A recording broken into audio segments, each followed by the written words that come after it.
قصہ جرمنی کے ایک جیل خانے کا۔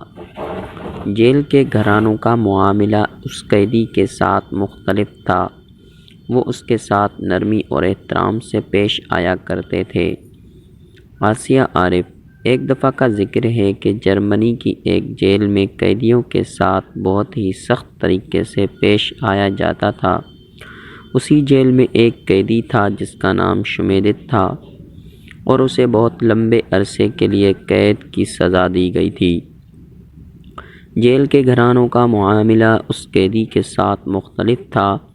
وہ اس کے ساتھ نرمی اور احترام سے پیش آیا کرتے تھے۔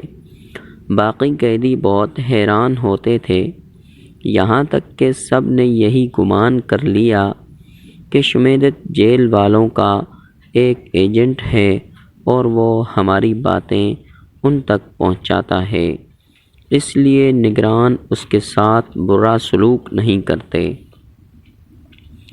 دوسری طرف شمیدت ہمیشہ قسمیں کھا کر انہیں یقین دلاتا تھا کہ وہ صرف اور صرف ان کی طرح کا ایک قیدی ہے اور جیل کے نگرانوں کے ساتھ ان کا کوئی تعلق نہیں، مگر باقی قیدی اس کی بات کو جھوٹا سمجھتے اور کہتے تھے کہ اگر تم جاسوس نہیں ہو تو پھر ہمیں اس بات کا سبب بتاؤ جس کی وجہ سے نگران تمہارا احترام کرتے ہیں اور تمہارے ساتھ اچھے طریقے سے پیش آتے ہیں۔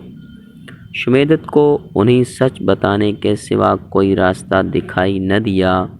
اس نے سب قیدیوں کو جمع کیا اور ان سے پوچھا، تم لوگ اپنے ہفتہ وار میں کیا لکھتے ہو؟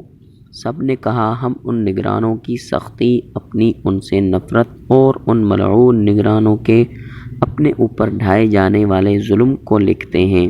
شمیدت مسکرایا اور کہا، مگر میں اپنی بیوی کو لکھے جانے والے اپنے ہفتہ وار خطوط کی آخری سطور میں نگرانوں کے حسن سلوک کے بارے میں لکھتا ہوں، حتیٰ کہ بعض نگرانوں کے نام لکھ کر ان کی تعریف بھی کرتا ہوں۔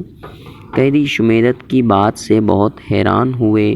ان میں ایک نے بہت غصے سے کہا، اس سب کا تمہارے ساتھ اچھے سلوک کا کیا تعلق ہے، حالانکہ تم نگرانوں کے ظلم سے واقف ہو؟ شمیدت نے کہا، اوے عقل مند، ہمارے خطوط جیل سے اس وقت تک باہر نہیں جاتے جب تک نگران انہیں پڑھ نہ لیں۔ وہ لکھی جانے والی ہماری چھوٹی بڑی بات ہے آگاہ ہوتے ہیں۔ وہ تم لوگوں کی نفرت کے بارے میں بھی جانتے ہیں۔ اب تم لوگ اپنے خطوط لکھنے کا طریقہ بدلو، پھر دیکھو کیا ہوتا ہے۔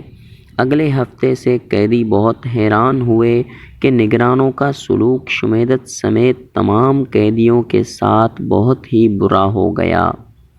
شمیدت بہت حیران ہوا اور سب قیدیوں کو جمع کر کے پوچھا کہ تم لوگوں نے اپنے خطوط میں کیا لکھا تھا؟